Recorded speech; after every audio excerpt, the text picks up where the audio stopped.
O ar de Salvador estava pesado, denso com o sal do Atlântico e a promessa de uma chuva que nunca chegava. No bairro de Itapuã, onde as melodias de Vinícius de Moraes ainda pareciam flutuar entre as palmeiras, o silêncio em torno de uma casa específica tornou-se ensurdecedor. Uma família inteira havia desaparecido. A polícia encontrou um terreno recém-revolvido e a cidade inteira prendeu a respiração.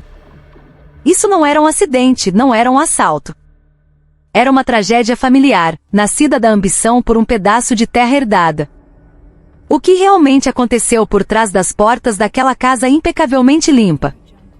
Quem trancou toda a verdade naquela única noite escura? O leste de Salvador, uma área onde o som das motos e das crianças brincando nas ruas estreitas normalmente tecia a trilha sonora do dia a dia, mergulhou num silêncio anormal. Entre uma fileira de casas de cores pastel, um portão de ferro permaneceu firmemente fechado por vários dias. As luzes nunca acendiam, as roupas nunca secavam no varal e nenhum som emanava de dentro. Os vizinhos, a princípio, pensaram que a família Silva estava viajando. Mas com o passar do tempo, uma sensação estranha começou a se instalar. Na delegacia local, um homem entrou com passos apressados. Era Ricardo, irmão de Juliana, a mãe da família desaparecida. Seu rosto estava exausto, os olhos vermelhos pela falta de sono.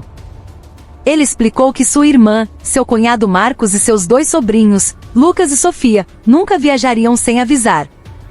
O celular de Marcos estava desligado, as mensagens não eram respondidas e a casa permanecia trancada por fora.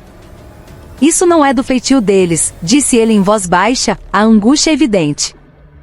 Algo está errado. A polícia começou a investigar a casa. Por fora tudo parecia normal.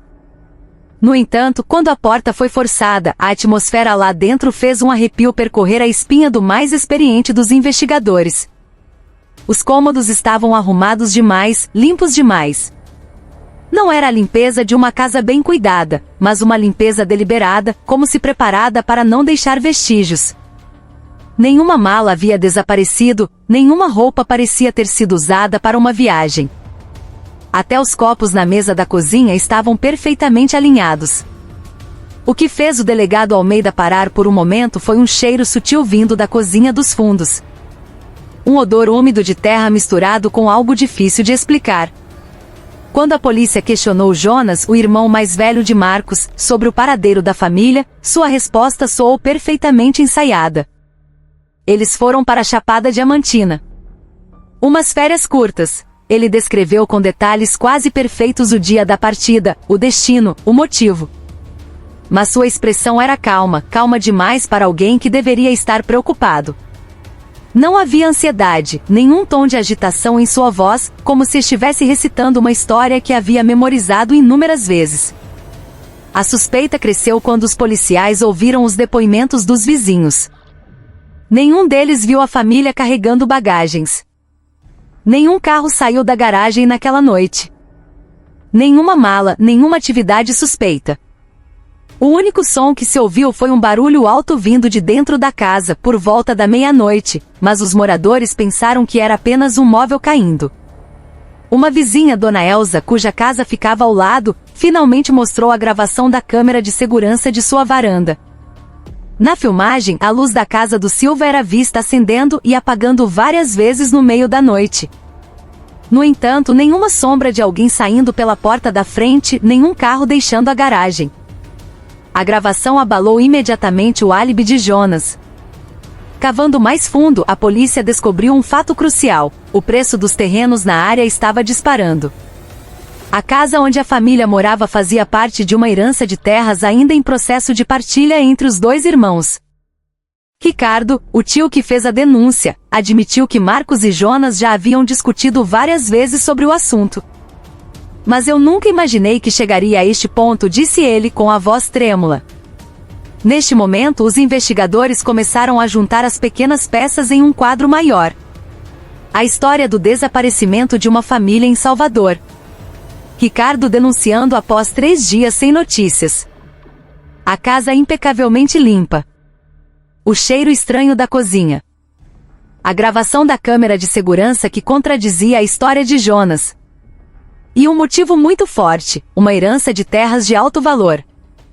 Foi aqui que a verdade sombria começou a projetar sua sombra. A polícia percebeu que não estava procurando por 4 pessoas que saíram de férias. Estavam procurando os rastros de algo muito mais aterrorizante. Algo que foi deliberadamente escondido por trás do silêncio de uma casa trancada. Jonas Silva recebeu os policiais com uma calma que beirava o antinatural, como se tivesse se preparado muito antes da primeira pergunta surgir. Sentado na sala de estar de sua casa simples, mas arrumada, ele começou a explicar que seu irmão, junto com a esposa e os filhos, havia partido para a Chapada Diamantina para umas férias não planejadas. Com uma voz firme e um olhar que quase não piscava, ele disse que a família queria descansar um pouco da rotina de trabalho exaustiva e buscar um novo ar na região serrana, mais fresca. Ele acrescentou que a partida foi repentina, depois que seu irmão se sentiu sobrecarregado e quis desaparecer por um tempo da pressão da vida. Uma desculpa que soava plausível, mas parecia forçada aos ouvidos dos investigadores experientes, que sabiam ler as nuances na voz de uma pessoa. Jonas continuou a falar fluentemente, quase como se estivesse lendo um roteiro memorizado que havia reforçado durante a noite toda, sem uma única pausa, hesitação ou mudança de expressão que denotasse a preocupação que deveria surgir ao discutir o desaparecimento de entes queridos. Ele até detalhou a rota da viagem, mencionou o nome de uma pousada barata que, segundo ele, a família costumava escolher, e afirmou que tudo isso não era motivo para pânico. No entanto, quanto mais a polícia ouvia, mais claro ficava que sua história tinha muitos espaços em branco, difíceis de esconder. Especialmente quando ele explicou que seu irmão poderia ter desligado o celular de propósito para não ser incomodado pelo trabalho. Essa declaração fez os investigadores se entreolharem, pois sabiam que tal comportamento não correspondia aos hábitos da família, principalmente quando se tratava dos filhos, que sempre precisavam de comunicação com os parentes. Jonas manteve sua expressão calma, como se tudo estivesse sob seu controle. Na realidade, mais e mais detalhes tornavam sua história frágil. Ele também tentou enfatizar que o relacionamento familiar era bom e que não havia grandes problemas, especialmente em relação à herança de terras cujo valor estava subindo. Isso, apesar de vários vizinhos terem admitido anteriormente ter ouvido discussões em tom elevado entre os 2 irmãos nas últimas semanas. Quando a polícia mencionou isso, ele deu um sorriso fraco e disse que toda família tem suas diferenças de opinião, que não precisam ser exageradas. Uma resposta doce demais para algo que já era suspeito para muitas pessoas. Quanto mais fundo os investigadores dialogavam com ele, mais forte era a impressão de que ele estava tentando proteger uma narrativa que havia construído cuidadosamente. Jonas deu o álibi das férias na Chapada com uma história perfeita demais, repetindo algumas frases com o mesmo padrão, como se temesse que uma única palavra alterada pudesse fazer toda a sua história desmoronar. O delegado Almeida notou que ele nunca perguntou sobre o andamento da investigação, não demonstrou ansiedade sobre a segurança de seu irmão e não perguntou se a polícia precisava de ajuda adicional dele. Essa atitude deixou o ambiente frio, como um ar sem som, deixando a impressão de que alguém estava tentando encobrir algo por trás de uma calma falsa.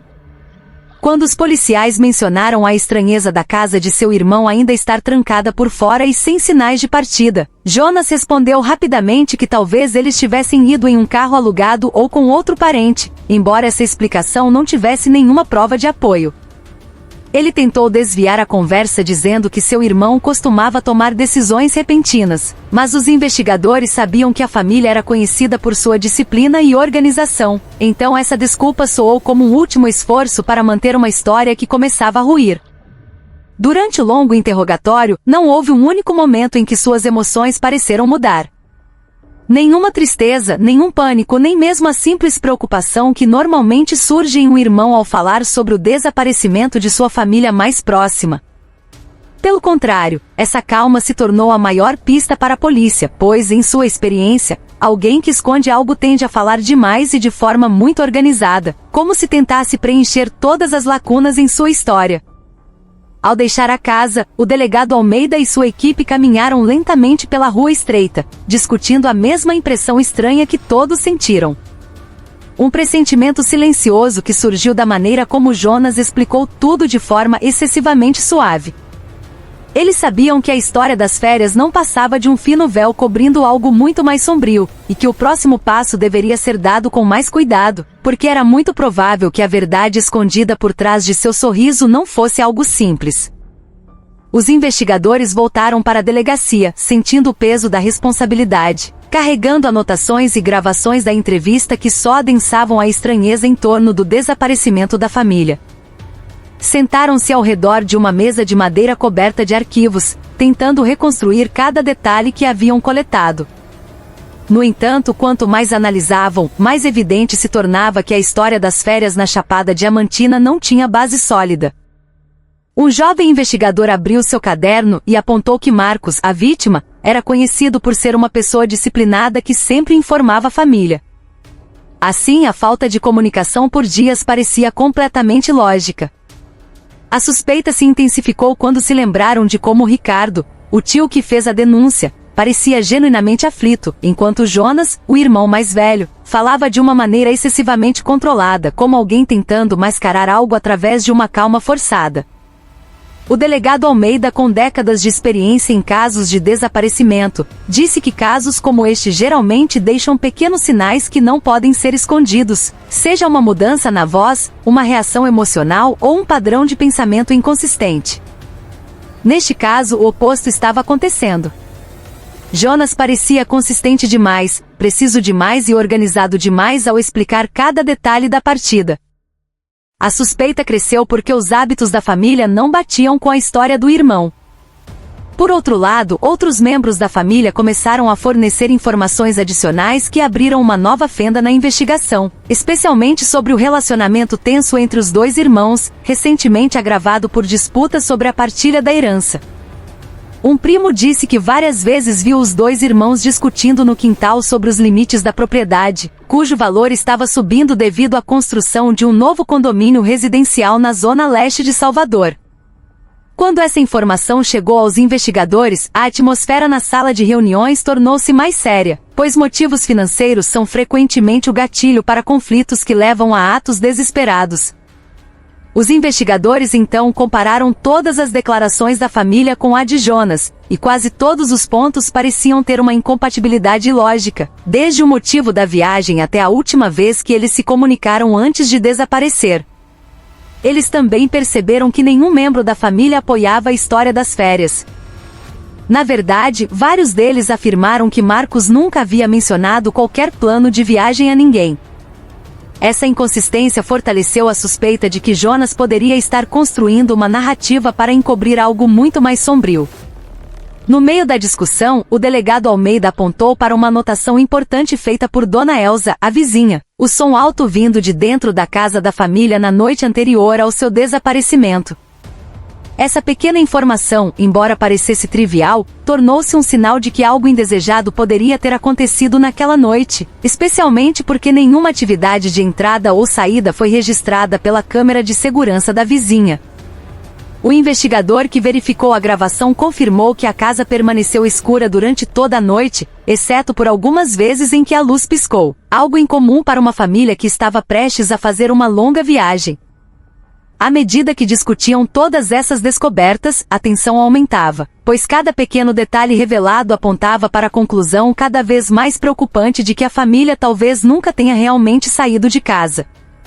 Almeida afirmou que seu instinto, aprimorado ao longo de anos lidando com casos semelhantes, raramente falhava, especialmente quando sentia uma profunda estranheza na atitude de Jonas, que parecia mais alguém tentando controlar a situação do que um parente angustiado. Ele instruiu a equipe a examinar imediatamente cada canto da casa da vítima com mais profundidade e a investigar a relação de Jonas com as partes que pudessem estar envolvidas no conflito pela herança. Antes de encerrar a reunião, o jovem investigador fez uma pergunta simples, mas crucial. Se eles realmente foram para a Chapada, por que não há um único sinal de partida ou bagagem faltando? A pergunta silenciou a sala por alguns segundos, pois todos perceberam que não havia resposta lógica que pudesse explicar essa anomalia. Naquele ponto, eles sabiam que sua busca não era mais apenas um esforço para encontrar pessoas desaparecidas, mas estava se aproximando de um mistério muito mais complexo e aterrorizante. Ao saírem da sala, cada investigador carregava o mesmo sentimento pesado, uma intuição sombria de que a verdade sobre o desaparecimento da família em Salvador poderia estar muito próxima, mas firmemente encoberta por alguém com um forte motivo para manter tudo na escuridão. A primeira inspeção da casa, os cômodos arrumados demais, o cheiro estranho da cozinha dos fundos. E de todas as pequenas pistas coletadas, uma coisa começou a ficar clara. A história de Jonas era apenas o começo de algo muito maior e muito mais perigoso do que parecia na superfície. Os investigadores voltaram à casa da família desaparecida com uma sensação de tensão ainda maior, pois cada nova informação que obtinham apenas confirmava que algo estava sendo escondido com extremo cuidado. Quando pararam em frente ao portão de ferro que permanecia trancado por fora, a atmosfera geralmente movimentada da rua parecia mais silenciosa, como se a vizinhança inteira estivesse prendendo a respiração, esperando que a verdade viesse à tona. Um dos policiais examinou o cadeado e descobriu que não havia sinais de arrombamento, o que significava que alguém havia trancado a casa deliberadamente ao sair, um ato que contradizia fortemente a história de férias repentinas. Assim que a porta foi aberta, um ar úmido e abafado os atingiu, carregando aquele cheiro estranho, não muito forte, mas o suficiente para fazer os investigadores se entreolharem com apreensão. A sala de estar estava impecavelmente arrumada, até demais para uma família com 2 crianças pequenas que geralmente deixam rastros de suas atividades diárias. Não havia brinquedos espalhados, nenhum livro aberto na mesa, nenhum copo ou prato sujo. Tudo parecia ter sido limpo nos mínimos detalhes antes de ser abandonado.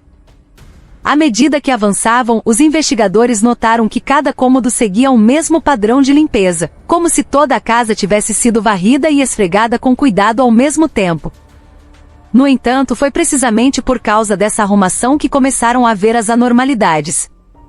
Principalmente quando descobriram que as camas ainda estavam feitas, como se não tivessem sido usadas nas últimas noites.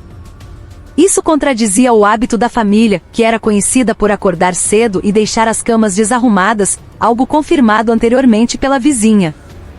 No quarto das crianças, os investigadores viram uma fileira de brinquedos dispostos de forma excessivamente simétrica, como se não tivessem sido tocados por dias.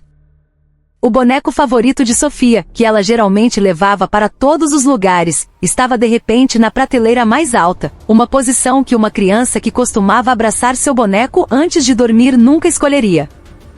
Este pequeno detalhe foi imediatamente anotado, pois muitas vezes se tornava uma pista inicial de que alguém estava tentando apagar os padrões de hábitos dos moradores da casa. Quando se dirigiram para a cozinha, a atmosfera ficou mais silenciosa, pois o cheiro que sentiram desde o início tornou-se mais claro, embora ainda sutil e difícil de identificar. Um investigador abriu a geladeira e descobriu que seu conteúdo parecia intacto. Não havia comida faltando ou preparada para uma longa viagem, algo muito incomum para uma família que supostamente havia viajado para fora da cidade. Em cima da mesa da cozinha havia copos vazios e bem arrumados, como se tivessem acabado de ser lavados, mas não havia manchas de gotas de água que geralmente restam de uma lavagem espontânea. A atenção dos investigadores então se voltou para a área dos fundos da cozinha, onde o cheiro de umidade misturada com terra se tornou mais perceptível, fazendo-os andar com mais cuidado. O piso naquela área parecia um pouco mais opaco do que no resto da casa, mas ainda estava limpo, como se tivesse sido esfregado repetidamente. Um investigador se agachou para verificar se havia alguma pequena mancha que tivesse passado despercebida e encontrou uma fina linha que parecia ser o resíduo de um líquido que foi limpo às pressas. Embora quase invisível, a linha foi suficiente para levantar a suspeita de que algo havia acontecido naquela área. O delegado Almeida pediu à equipe forense para coletar amostras da parte suspeita do piso, enquanto ele próprio examinava a maçaneta da porta dos fundos, que mostrava uma ligeira diferença de cor, como se alguém tivesse acabado de tentar limpá-la com um produto de limpeza mais forte. Essas pequenas descobertas não eram suficientes para provar nada, mas quando combinadas com a condição excessivamente ordenada de toda a casa, um quadro maior começou a se formar. Houve um esforço sistemático para apagar todos os vestígios de atividade humana nos últimos dias. De volta à sala de estar, o investigador apontou para o calendário na parede, que ainda mostrava a data de alguns dias antes do desaparecimento da família, sem nenhuma anotação de planos de viagem que a família costumava fazer. Pequenas notas como horários de trabalho, compras da semana e tarefas escolares das crianças ainda estavam lá, sem alterações, como se o tempo tivesse parado exatamente no dia em que algo aconteceu. Antes de saírem da casa, os investigadores fecharam seus cadernos, percebendo que não haviam encontrado um único sinal de partida. Nenhuma mala faltando, nenhuma roupa selecionada para viajar, nenhuma evidência de que a família deixou a casa voluntariamente. Eles saíram lentamente, com a convicção cada vez mais forte de que esta casa não era apenas o lugar onde uma família desapareceu, mas também o palco principal de algo muito mais terrível, que muito provavelmente aconteceu por trás daquelas portas excessivamente limpas. Enquanto os investigadores retornavam à delegacia para compilar seu relatório preliminar, eles imediatamente solicitaram ao departamento administrativo que abrisse todos os arquivos de propriedade relacionados à família, especialmente os documentos de herança que frequentemente são fonte de discórdia familiar. Um funcionário administrativo trouxe uma pilha de pastas que pareciam envelhecidas pelo tempo, mas ainda estavam bem guardadas, e as colocou na mesa dos investigadores com uma expressão séria que refletia a anomalia que poderia estar escondida ali dentro. O delegado Almeida abriu a primeira página e descobriu imediatamente que o terreno ocupado pela família da vítima incluía uma área estratégica que começava a experimentar um aumento de preços devido à construção de novos condomínios na zona leste de Salvador. Eles investigaram mais a fundo e descobriram que a escritura do terreno ainda estava em nome dos pais dos dois irmãos, o que significava que a partilha não estava totalmente concluída e ainda estava sob administração familiar. Um investigador notou que o valor do terreno quase dobrou em comparação com alguns anos atrás, tornando-o um ativo valioso que poderia desencadear um conflito interno se não fosse gerenciado de forma justa. Em documentos adicionais, eles viram o histórico de um pedido de partilha de herança apresentado por Marcos, a vítima, alguns meses antes, enquanto o irmão mais velho, Jonas, não havia dado a aprovação necessária para concluir o processo. Esta descoberta imediatamente gerou uma conversa séria entre os investigadores, pois disputas sobre a partilha de bens frequentemente se tornam um motivo oculto em vários casos de violência doméstica e crimes planejados. Eles se lembraram do testemunho do primo que disse que os dois irmãos haviam se envolvido em discussões acaloradas várias vezes sobre os limites do terreno que seria vendido para uma construtora. As discussões aparentemente não eram apenas conversas casuais, mas debates acalorados que deixavam a impressão de que alguém não estava disposto a perder uma parte específica da herança.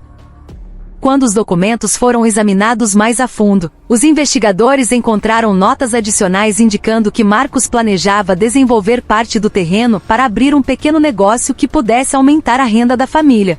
No entanto, o plano aparentemente encontrou forte oposição de seu irmão mais velho.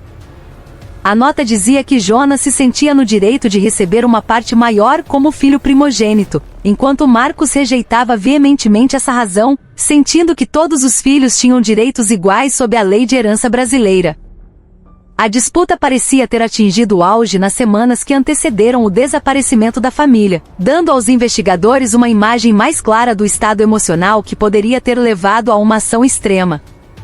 O investigador então comparou essas notas com a atitude de Jonas durante a entrevista e percebeu que havia uma correspondência impressionante entre a calma excessiva do irmão e a enorme pressão que ele poderia estar sentindo em relação à partilha do terreno. Mesmo em algumas notas tiradas de outros membros da família, Jonas era descrito como uma pessoa teimosa e que não aceitava mudanças facilmente, especialmente se essa mudança pudesse reduzir o direito que ele considerava seu. Quando essa informação foi transmitida à equipe, eles ficaram ainda mais convencidos de que o motivo financeiro estava começando a mostrar sua face. O delegado Almeida fechou a pasta lentamente enquanto olhava para os membros de sua equipe e disse que este caso provavelmente não envolvia apenas o desaparecimento de uma família, mas também um cálculo frio que surgiu de um conflito acirrado por um terreno valioso. Ele enfatizou que alguém que se sente ameaçado de perder um ativo importante muitas vezes pode agir sem considerar as consequências morais ou legais, especialmente se sentir que tem controle total sobre a situação. Neste caso, todas as pistas apontavam para a possibilidade de que Jonas não estava apenas escondendo algo, mas também tinha um forte motivo para fazê-lo. Antes de prosseguir com a investigação, os investigadores garantiram que tivessem cópias de todos os documentos para que pudessem ser analisados em mais detalhes pela divisão jurídica e forense financeira.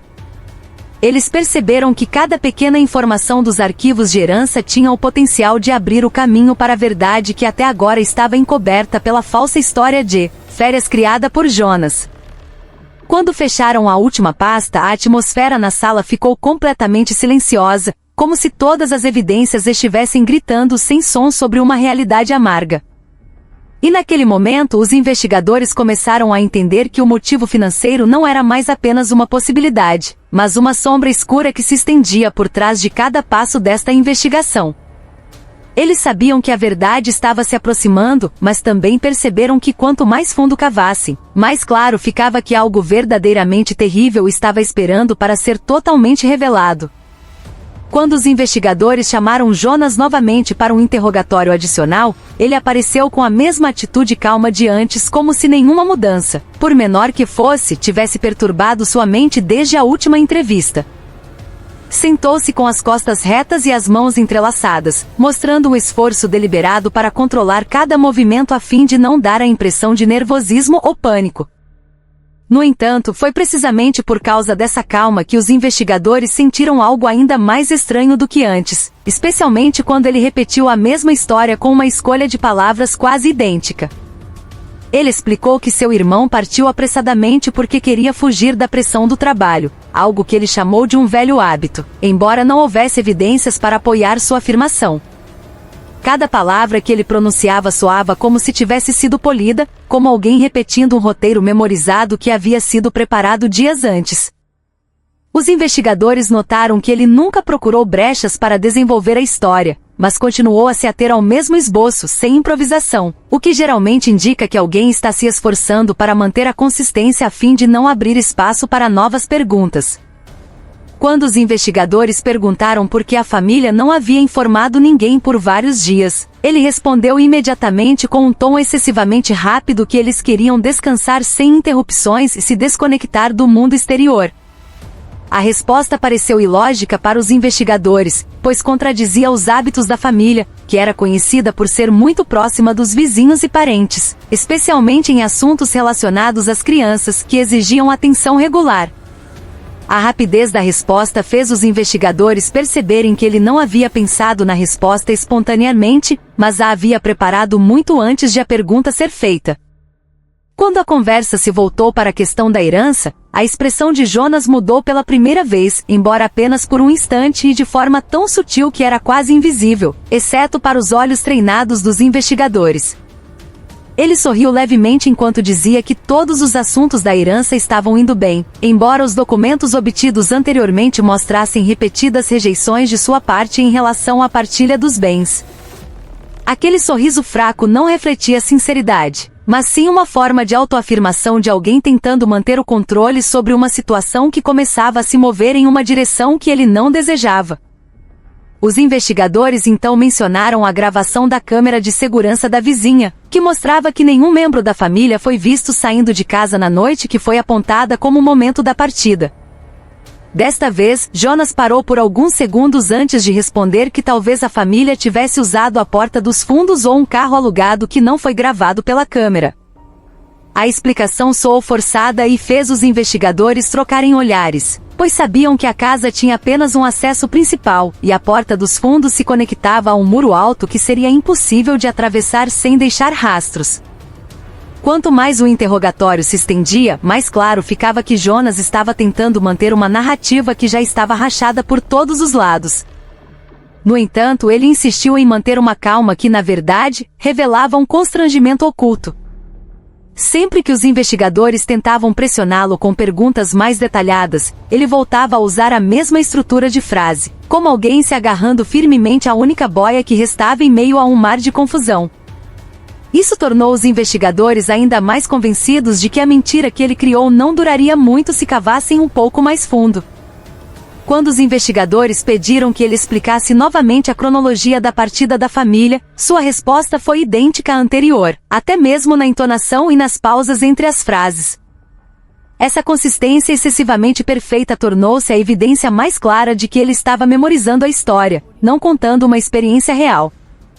Em alguns casos criminais, esse padrão costuma aparecer em perpetradores que tentam criar uma ilusão de ordem para encobrir o caos real que causaram. E os investigadores começaram a ver características semelhantes no homem sentado à sua frente. No final da entrevista, os investigadores notaram que durante todo o processo, não houve uma única pergunta espontânea de Jonas sobre o andamento da busca por sua família. Ele não perguntou se a polícia já havia encontrado novas pistas, não perguntou se havia a possibilidade de seu irmão estar em perigo, e não demonstrou o menor medo ou ansiedade pela segurança de seus sobrinhos. Essa indiferença pareceu extremamente estranha e levou os investigadores a concluir que ele não havia realmente perdido ninguém em sua vida, mas estava apenas tentando guardar um segredo que se tornava cada vez mais difícil de controlar. Quando ele deixou a sala de interrogatório com o mesmo passo calmo, os investigadores se entreolharam sem dizer uma palavra, percebendo que o que acabará de acontecer não era apenas uma entrevista, mas o momento em que uma mentira lindamente polida começava a mostrar suas verdadeiras rachaduras. E para aqueles que há muito tempo trabalham no mundo das investigações, tais rachaduras geralmente levam a apenas uma direção: a verdade que emerge lentamente por trás da máscara da falsa calma. Quando os investigadores voltaram ao local da casa da vítima para inspecionar os arredores, decidiram solicitar as gravações das câmeras de segurança de vários vizinhos que haviam instalado câmeras em seus quintais. A rua estreita estava cheia de casas próximas umas das outras, então a probabilidade de haver uma câmera apontada para a porta da casa da família desaparecida era bastante alta e poderia ajudar a preencher as lacunas no álibi fornecido por Jonas. Dona Elsa, a vizinha que morava exatamente ao lado da casa da vítima, imediatamente convidou os investigadores a entrar, pois ela mesma sentia que algo estranho estava acontecendo nos últimos dias, mas não se atreveu a dizer nada sem provas claras. Ela mostrou a tela do monitor de CFTV em sua pequena sala de estar, um cômodo impregnado com o aroma de café e o som de um velho ventilador girando lentamente. Com um pouco de hesitação, ela abriu a gravação da noite em que a família supostamente partiu, esperando que a gravação pudesse responder à ansiedade que sentia desde que a notícia do desaparecimento da família se espalhou. Quando a gravação começou a ser reproduzida, os investigadores notaram imediatamente que não havia sinais de movimento na porta da frente da casa da vítima durante toda a noite, embora Jonas insistisse que eles haviam partido perto da madrugada. As luzes da varanda da casa da vítima foram vistas acendendo várias vezes, mas nenhuma figura humana apareceu saindo de qualquer porta, o que fez os investigadores se inclinarem para a frente para garantir que nenhum detalhe fosse perdido. A luz piscante ocasionalmente refletia na parede, criando sombras tênues que pareciam se mover, mas as sombras eram da cortina soprando ao vento, não de atividade humana. Os investigadores então aceleraram a gravação, e durante as várias horas gravadas, os arredores permaneceram silenciosos, sem qualquer indicação da partida da família. Quando a gravação atingiu um certo ponto, um pequeno som, como algo caindo, foi ouvido pelo microfone da câmera, fazendo a dona da casa se virar com inquietação e admitir que ouviu um som semelhante naquela noite, mas não se atreveu a sair, pensando que era apenas o som de um eletrodoméstico. Os investigadores pararam a gravação no segundo em que o som apareceu e observaram mais atentamente cada canto da tela para garantir se havia algum movimento ou sombra que indicasse a presença de alguém dentro da casa. Embora nenhuma atividade física clara fosse visível, o som foi suficiente para sinalizar que algo aconteceu dentro da casa no momento que foi descrito como o momento da partida, segundo Jonas. A gravação causou um longo silêncio naquela pequena sala, pois os investigadores perceberam que a história das férias na Chapada Diamantina estava perdendo cada vez mais credibilidade quando comparada com a evidência visual inegável. Se a família realmente tivesse partido, deveria haver movimento para fora da casa, luzes acesas de forma consistente ou o som de um veículo ligando. No entanto, a gravação não mostrava nada disso durante toda a noite. Pelo contrário, a casa parecia um espaço fechado, sem atividade, com apenas pequenas mudanças de luz que não indicavam sinais de vida. O investigador rebobinou a gravação desde o início e notou que algumas horas antes do som do objeto caindo, as luzes da sala de estar acenderam e apagaram em um padrão irregular, dando a impressão de que alguém estava dentro da casa, movendo-se de um cômodo para outro. O padrão era muito incomum, pois a família era conhecida por dormir cedo e raramente ficar acordada até tarde, a menos que houvesse um evento importante. Isso aumentou a tensão na investigação, pois o padrão de luzes mutantes não correspondia aos seus hábitos e poderia ser uma indicação de que alguém além dos moradores da casa estava lá dentro. Dona Elsa então disse que sentiu um mau pressentimento quando viu a porta da casa da vítima ainda trancada por fora na manhã seguinte, pois se lembrava de que as luzes ainda estavam acesas perto do amanhecer, mas não ouviu nenhum carro partindo ou a porta se abrindo. Esta declaração fortaleceu ainda mais a suspeita de que não houve partida como a contada por Jonas, mas sim algo que foi escondido deliberadamente e feito com muito cuidado para evitar a atenção dos vizinhos. Os investigadores trocaram olhares com uma seriedade mais profunda, pois a gravação da câmera de segurança não apenas refutou o álibi de Jonas, mas também abriu a porta para a possibilidade de que a família nunca tenha saído de casa viva. O fato de as luzes da casa acenderem e apagarem em determinados horários deu uma imagem clara de que alguém estava dentro da casa em um momento crítico, mas essa pessoa nunca foi vista saindo depois. Isso levantou uma grande questão sobre quem realmente estava no controle da situação naquela noite e o que aconteceu por trás da porta fechada. Quando os investigadores deixaram a casa da vizinha, eles levaram uma cópia da gravação, que agora se tornou uma peça crucial de evidência na investigação, pois a gravação conseguiu rasgar a primeira camada da mentira que foi cuidadosamente costurada por alguém que queria esconder a verdadeira situação. Eles saíram para a rua estreita iluminada por pequenas lâmpadas, percebendo que a verdade estava cada vez mais próxima e que cada passo seguinte os levaria mais fundo no mistério sombrio que estava escondido no meio daquela pacata comunidade. Depois de obter a gravação da câmera de segurança que claramente refutava a história da partida da família, a equipe de investigação decidiu realizar um exame mais detalhado dentro da casa, especialmente na área da cozinha e dos fundos, que anteriormente emitia um cheiro estranho e difícil de explicar.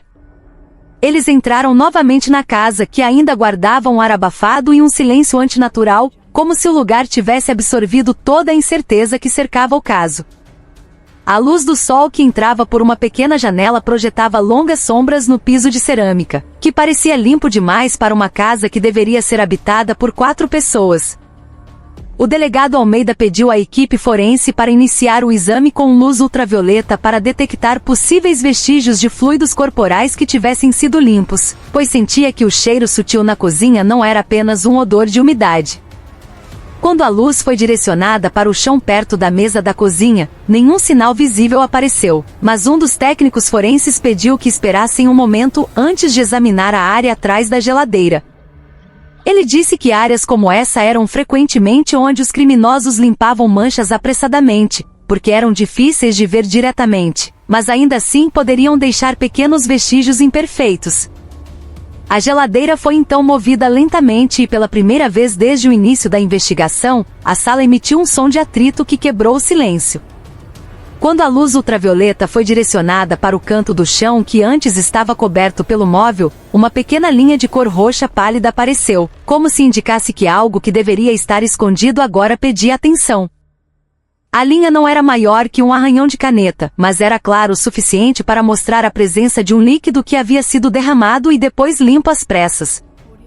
A equipe forense coletou uma pequena amostra da linha, colocando-a em um recipiente estéril enquanto trocava olhares com os investigadores, que começaram a sentir a tensão aumentar. Não parando por aí, um dos técnicos examinou a parte inferior da maçaneta da geladeira e encontrou uma pequena mancha acastanhada que era quase invisível a olho nu, mas suficiente para criar um silêncio pesado entre eles quando a luz ultravioleta a revelou. A pequena mancha parecia ser um resíduo de sangue seco, preso nas frestas da textura plástica que era difícil de limpar sem ferramentas especiais. Ele se dirigiu ao chão perto da porta dos fundos e mostrou um leve arranhão que ia em uma direção diferente do padrão de limpeza, como se um objeto pesado tivesse sido arrastado com cuidado por aquela área. A marca não era muito profunda, mas confirmava que a limpeza feita nesta casa não era parte da rotina, mas um esforço sistemático para eliminar os vestígios de algo muito mais sério. Quando todas as evidências iniciais foram coletadas, a atmosfera dentro da casa tornou-se mais sufocante, pois os investigadores começaram a entender que não estavam mais lidando com um caso comum de pessoas desaparecidas.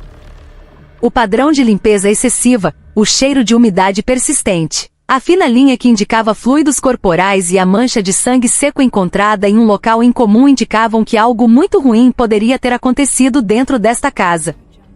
O delegado Almeida então instruiu sua equipe a não deixar passar nenhum pequeno canto e a examinar todos os cômodos com um método mais intensivo, pois acreditava que a evidência mais importante poderia estar escondida nos pequenos detalhes que são frequentemente ignorados. Durante esse processo, os pensamentos dos investigadores voltaram-se para a atitude de Jonas, que era calma demais, organizada demais e se esforçava demais para manter a consistência de sua história. Eles compararam essa nova descoberta com suas declarações, que mencionavam que a família partiu sem conflitos, sem discussões e sem motivos suspeitos. Mas todas as evidências forenses diziam o contrário. A calma de Jonas agora parecia cada vez mais um escudo que cobria uma realidade amarga, não apenas o temperamento natural de alguém tentando ajudar na investigação. Quando a equipe finalmente saiu da casa, levando os recipientes com as amostras de sangue e as fotos das evidências que haviam sido tiradas, eles perceberam que seus passos agora entravam em uma fase muito mais sombria. A pequena evidência encontrada atrás da geladeira não era apenas uma mancha invisível, mas também um fragmento da verdade que desvendava a primeira camada da tragédia que poderia ter ocorrido em silêncio. E para aqueles que há muito tempo estudam os padrões do crime, uma mancha de sangue, por menor que seja, muitas vezes é o começo de algo muito maior e muito mais terrível do que parece na superfície. Depois de encontrar a mancha de sangue e os vestígios de limpeza suspeitos na cozinha, os investigadores perceberam que a investigação deveria se mover para fora da casa para rastrear possíveis rotas de fuga ou descarte de algo que ninguém queria que fosse visto.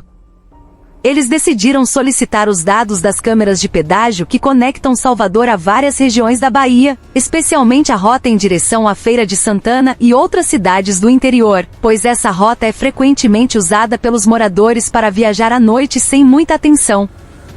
O pedido de dados foi rapidamente atendido, e os funcionários do pedágio trouxeram várias gravações da mesma noite em que as luzes da casa da vítima piscavam de forma anormal. A equipe de investigação se reuniu em uma sala escura, iluminada apenas pela luz da tela do monitor, assistindo a gravação que era reproduzida lentamente para não perder nenhum detalhe importante. Carros passavam um após o outro, a maioria veículos particulares e caminhões de carga, mas nada chamou a atenção até que um investigador apontou para uma picape cinza escura que passou em uma hora muito tardia. A picape tinha características que correspondiam ao veículo de Jonas, incluindo a parte traseira ligeiramente amassada e um pequeno adesivo no lado esquerdo da caçamba que era vagamente visível quando iluminado pelas luzes do pedágio. Quando a gravação foi ampliada, os investigadores viram que a caçamba do veículo estava coberta com uma lona preta bem ajustada, mas que parecia um pouco saliente no meio, como se estivesse cobrindo algo grande o suficiente para criar um contorno anormal. A picape se movia a uma velocidade estável, nem muito rápida nem muito lenta, indicando que o motorista estava tentando manter a atenção mínima, garantindo ao mesmo tempo que a viagem prosseguisse sem problemas. Não havia outros veículos por perto naquele momento, tornando a aparência da picape ainda mais proeminente na tela de monitoramento. Os investigadores imediatamente anotaram a hora e a localização da gravação e a compararam com a distância entre a casa da vítima e o pedágio mais próximo. O resultado do cálculo mostrou que o momento do aparecimento do veículo correspondia perfeitamente à hora estimada em que as luzes da casa da vítima piscaram e o som de um objeto caindo foi ouvido na gravação da câmera de segurança da vizinha. Essa correspondência de tempo fortaleceu a suspeita de que a picape realmente deixou a casa da vítima depois que algo aconteceu lá dentro, não apenas uma viagem comum como Jonas poderia alegar. A equipe então verificou as gravações da próxima câmera de pedágio na mesma rota, e a picape foi vista novamente cerca de 20 minutos depois, ainda carregando a mesma carga e ainda se movendo a uma velocidade constante. Desta vez, a lona preta na parte de trás parecia se mover ligeiramente, como se houvesse uma mudança na posição de algo que estava embaixo dela quando o veículo passou por uma estrada esburacada. Os investigadores olharam para a tela com rostos cada vez mais sérios, pois pequenos movimentos sob uma lona frequentemente indicam a presença de um objeto pesado e instável, algo incomum para um veículo que deveria transportar apenas cargas leves. Quando a gravação atingiu um ponto em que a câmera capturou a frente do veículo com mais clareza, os investigadores viram a figura do motorista com um rosto muito semelhante ao de Jonas, embora sua aparência estivesse um pouco embaçada devido à qualidade limitada da câmera à noite. No entanto, a forma do corpo, o estilo de segurar o volante e a posição sentada eram tão semelhantes à descrição dada por vários vizinhos que o viam frequentemente dirigindo a picape. Embora a gravação não fosse nítida o suficiente para ser uma prova direta, a combinação de todos os detalhes visíveis tornou os investigadores cada vez mais convencidos de que o veículo era dirigido pela mesma pessoa que deu o álibi das férias. Na última gravação da rota do pedágio, a picape foi vista saindo em um acesso para uma área com muitos terrenos baldios e plantações, um local ideal para alguém que quer se livrar de algo sem ser visto ou ouvido por ninguém. Os investigadores imediatamente marcaram o ponto de saída do veículo e ordenaram que uma equipe de campo realizasse uma busca em um raio de vários quilômetros daquele local, especialmente em áreas que são raramente frequentadas por moradores à noite. Eles sabiam que quanto mais rápido a área fosse inspecionada, maior a chance de encontrar vestígios que ainda não tivessem desaparecido completamente. Enquanto a equipe de campo se dirigia ao local, o delegado Almeida permaneceu sentado por um longo tempo em frente à tela do monitor, olhando para a imagem da picape que continuava a ser reproduzida no mesmo ritmo. Ele percebeu que a gravação não era apenas uma prova de uma viagem noturna, mas também uma imagem silenciosa de alguém que poderia ter levado algo que não deveria ser visto por mais ninguém. Ele disse em voz baixa para os outros membros da equipe que a picape não era mais apenas um veículo, mas a chave para abrir um novo capítulo na investigação, que se tornava cada vez mais densa de suspeitas. Quando a porta da sala de monitoramento foi fechada, os investigadores levaram uma cópia da gravação, que agora se tornou uma das provas mais cruciais para desmascarar a mentira de Jonas. Eles entenderam que aquela viagem noturna não foi feita por uma família feliz a caminho das férias, mas por alguém que poderia estar tentando apagar os vestígios de uma tragédia indizível. E a cada trecho de gravação analisado, seus passos em direção à verdade se aproximavam, embora a sombra que o seguia por trás se tornasse cada vez mais escura e assustadora. Quando a equipe de campo chegou à área indicada pela gravação da câmera do pedágio, eles encontraram uma região cercada por árvores aleatórias e matagais que cresciam desordenadamente, criando uma atmosfera silenciosa que parecia cada vez mais pesada a cada passo que davam no solo úmido. Ao longe, ouvia-se o som de insetos, fazendo o ambiente parecer distante da agitação de Salvador, embora a distância real não fosse tão grande. Um dos investigadores apontou para um terreno baldio que parecia pertencer a alguém que raramente o visitava, principalmente porque não havia placas ou cercas que definissem claramente sua propriedade.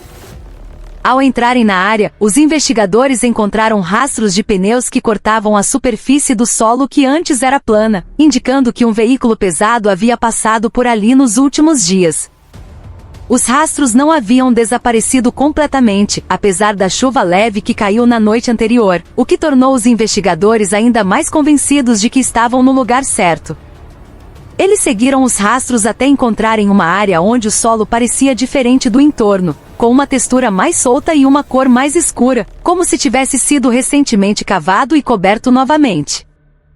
O delegado Almeida pediu à sua equipe para parar por um momento, pois sentiu algo muito anormal na forma do monte de terra, especialmente quando viu que sua superfície não era perfeitamente plana como o solo natural. Ele instruiu os técnicos forenses a começarem a cavar lentamente, começando pela parte que parecia mais recente, enquanto prestavam atenção ao padrão do solo para não danificar evidências importantes que pudessem estar escondidas abaixo. O som das pás atingindo a terra começou a quebrar o silêncio, criando um ritmo desconfortável, mas cheio de tensão. Quanto mais fundo cavavam, um cheiro úmido misturado com um odor desagradável começou a emanar do solo, fazendo um dos investigadores prender a respiração, pois ele já havia encontrado aquele cheiro muitas vezes em outros casos que terminaram tragicamente. Quando a terra foi cavada mais fundo, um tecido com um padrão simples começou a aparecer, parcialmente dobrado e coberto por uma espessa camada de terra. O investigador parou por um momento antes de levantá-lo lentamente, e todos que estavam ao redor do buraco olharam para baixo com um horror que lentamente os dominava. Sob o tecido, uma pequena mão azulada apareceu, rígida e parcialmente coberta de terra molhada que se agarrava entre os dedos, fazendo os investigadores perceberem que acabavam de encontrar um dos membros da família desaparecida. Eles imediatamente ampliaram a área de escavação com mais cuidado, e pouco tempo depois, os corpos de Juliana e um de seus filhos começaram a aparecer, deitados em uma posição que indicava que provavelmente não tiveram chance de lutar. Os 3 corpos foram encontrados próximos um do outro, como se tivessem sido colocados no buraco às pressas, mas com um certo esforço para esconder sua presença. Quando um dos técnicos direcionou uma luz adicional para os arredores do local, os investigadores viram que o solo em um raio de alguns metros daquele ponto tinha outros pequenos montes, embora não tão grandes quanto o primeiro. Com o coração pesado, eles se moveram para o local e começaram uma nova escavação, esperando que estivessem errados em suas suposições. Mas a experiência dizia o contrário. Não demorou muito para que o solo começasse a mostrar a mesma cor escura, e o mesmo cheiro novamente envolveu a área, confirmando que estavam desenterrando uma verdade que havia sido deliberadamente enterrada. Quando o segundo buraco se abriu mais, os investigadores encontraram o corpo de Marcos, o irmão, deitado em uma posição mais profunda e mais distante dos outros 3 corpos, como se o perpetrador quisesse separá-lo de sua família. Isso foi imediatamente anotado pela equipe como um padrão que refletia a possibilidade de que a morte de Marcos tenha ocorrido primeiro ou tenha sido considerada o ponto central do conflito, fazendo com que o perpetrador sentisse a necessidade de colocá-los separadamente. O corpo mostrava sinais de ferimentos mais claros, embora uma análise mais aprofundada ainda fosse necessária para confirmar a causa exata da morte. O delegado Almeida ficou por um longo tempo na beira do buraco, olhando para a terra espalhada enquanto tentava entender a profundidade do ódio ou da ganância que levaria alguém a cometer tal ato contra seu próprio sangue. O vento da tarde soprava suavemente pela área, trazendo o som do farfalhar das folhas que parecia lamentar a tragédia que acabará de ser revelada da escuridão da terra. Nenhum dos investigadores falou por vários minutos, pois todos entendiam que o que viam não era apenas evidência criminal, mas um reflexo de uma queda moral difícil de compreender. Quando a equipe embalou as evidências e garantiu que todo o local fosse isolado para evitar contaminação, os investigadores sabiam que a investigação havia mudado de direção significativamente.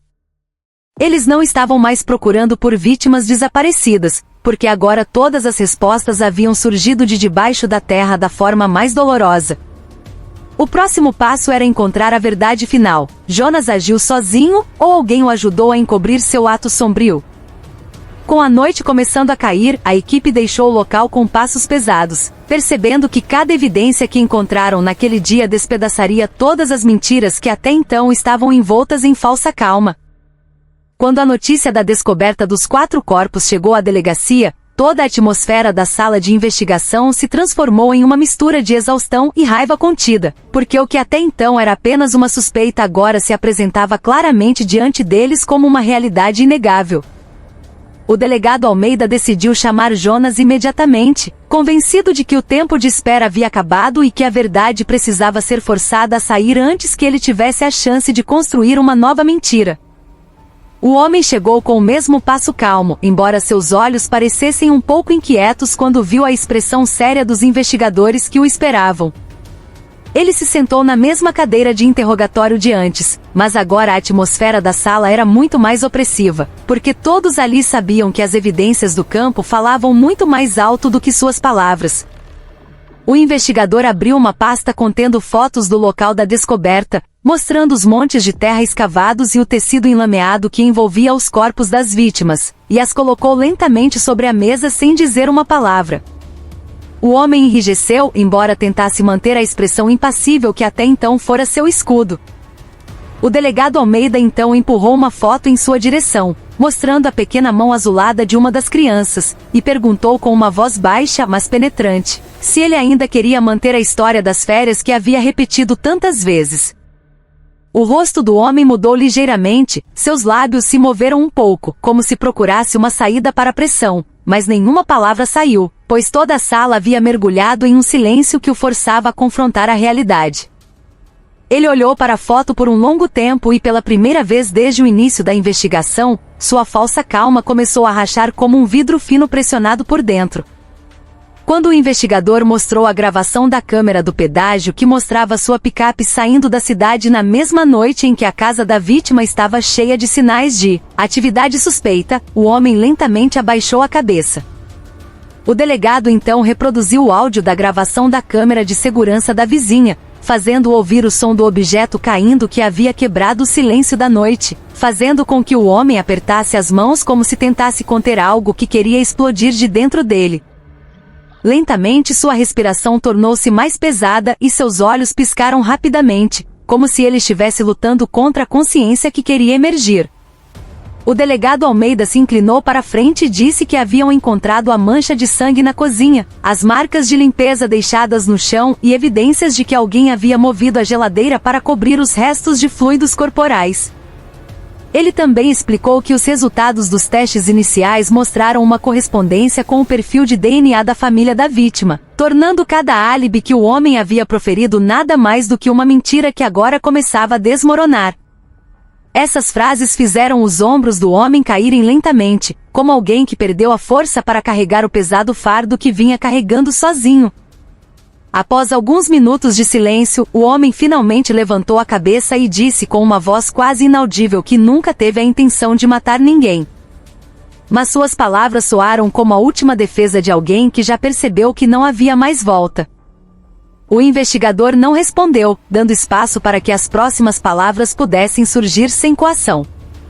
E foi nesse silêncio que o homem começou a contar como a discussão sobre a herança da terra se tornou cada vez maior até que finalmente se transformou em algo que ele não podia controlar. Ele admitiu que naquela noite foi falar novamente sobre os limites da partilha da terra, mas a conversa se transformou em um debate acalorado e no caos emocional. Ele admitiu ter ferido seu irmão sem pensar.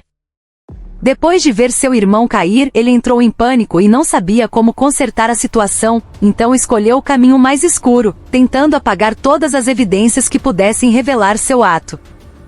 Ele disse que se arrependia, mas seu arrependimento soou como uma sombra vazia que apareceu tarde demais, depois que a tragédia já havia ocorrido e não podia trazer de volta o sangue que havia sido derramado. Quando o investigador perguntou por que ele também matou a esposa e os filhos da vítima, o rosto do homem empalideceu e ele fechou os olhos por um longo tempo antes de admitir que sentiu que eles sabiam o que havia acontecido e temeu que eles contassem tudo para a família. Seu medo se transformou em uma ação impulsiva que tirou outras 3 vidas e depois disso, ele passou o resto da noite limpando a casa e movendo os corpos para o terreno baldio que ele conhecia há muito tempo como um lugar deserto. A confissão saiu entrecortada, mas clara o suficiente para fazer todos os investigadores perceberem que estavam ouvindo as últimas palavras de uma tragédia nascida da ganância e do desespero. No final do interrogatório, o homem chorou sem som, cobrindo o rosto com as 2 mãos, como se tentasse apagar todas as memórias que ele mesmo havia criado. O investigador não disse nada, pois não havia frase que pudesse restaurar o que havia sido perdido ou diminuir o sofrimento da família deixada para trás. Eles apenas registraram sua confissão como parte das evidências, percebendo que a verdade havia surgido completamente, mas a ferida que ela deixou duraria muito mais do que as palavras. A confissão de Jonas fez com que o processo legal avançasse muito rapidamente e algumas semanas depois, o Tribunal Principal de Salvador estava lotado com os rostos tensos dos parentes que vieram em busca de justiça pelas 4 vidas perdidas. O juiz iniciou o julgamento com uma voz pesada que refletia o grande fardo que o tribunal tinha que carregar ao se deparar com a tragédia de uma família inteira que desapareceu, por causa da ganância de alguém que deveria ser um protetor, não uma ameaça. O promotor então apresentou as provas, desde as gravações das câmeras de segurança, os resultados forenses, até a descoberta dos corpos enterrados no terreno baldio, tudo organizado de forma a garantir que cada pedaço da verdade fosse dito claramente perante a lei. O réu sentou-se com o corpo enfraquecido, como se toda a sua energia tivesse desaparecido desde o dia de sua confissão, mas seu olhar permaneceu vazio, como se tivesse se rendido a qualquer decisão que o tribunal tomasse. Quando o promotor perguntou se ele entendia as consequências de seus atos, ele apenas assentiu lentamente sem tentar se defender, pois cada prova já era forte demais para ser contestada. O juiz então pediu à família da vítima para se levantar e fazer suas declarações, e suas vozes trêmulas de tristeza mergulharam todo o tribunal em um longo e sufocante silêncio. Cada palavra que eles proferiram refletia uma ferida profunda e difícil de curar, especialmente porque o autor do crime não era um estranho, mas um irmão de sangue que deveria ter mantido o relacionamento e a harmonia familiar. Eles falaram sobre a infância que compartilharam, sobre o relacionamento que já foi caloroso, mas que lentamente se desfez por causa de bens materiais, e sobre a sensação de perda que não podia ser descrita em palavras ao saber que seus pequenos sobrinhos faziam parte daquela tragédia sombria. Os olhos de alguns dos investigadores presentes ficaram vermelhos, não porque não estivessem acostumados a ver casos semelhantes, mas porque a intensidade da emoção que surgiu naquele dia era forte demais para ser ignorada. Depois de ouvir todos os testemunhos, o juiz explicou que as ações do réu não apenas violaram a lei de forma extrema, mas também destruíram os valores morais mais básicos que deveriam ser o alicerce de uma família. Ele enfatizou que não havia motivo algum que pudesse justificar o ato de tirar a vida de outra pessoa, especialmente quando o motivo não era nada mais do que o desejo de controlar uma herança que deveria ter sido dividida com justiça e respeito mútuo. Com uma voz firme, mas ainda cheia de empatia pela família da vítima, o juiz finalmente sentenciou o réu à prisão perpétua, garantindo que ele nunca mais teria a oportunidade de machucar ninguém. Quando o martelo do juiz bateu, a atmosfera do tribunal se encheu de uma combinação de alívio e dor, porque embora a justiça tivesse sido feita, a ferida deixada para trás nunca desapareceria completamente. A família da vítima se abraçou com lágrimas escorrendo, tentando aceitar a realidade de que, embora a sentença não pudesse trazer as vidas de volta, pelo menos a verdade havia sido encontrada e recebido o devido lugar perante a lei. O réu foi conduzido para fora do tribunal com passos pesados e pela primeira vez, ele abaixou a cabeça profundamente, talvez percebendo que o que ele perseguiu na verdade havia lhe custado todo o seu futuro. Quando o caso terminou, a comunidade de Salvador voltou à sua vida cotidiana, mas a sombra da tragédia permaneceu como um lembrete de quão facilmente o coração humano pode cair quando a ganância toma o controle. Muitas pessoas começaram a falar sobre a importância de manter a harmonia familiar e resolver questões de herança com a cabeça fria, porque a história sombria mostrou que a herança pode ser dividida a qualquer momento, mas a vida perdida nunca voltará. E de todas as feridas deixadas por este caso, uma mensagem permaneceu mais forte do que as outras: a terra pode ser comprada, a riqueza pode ser buscada, mas a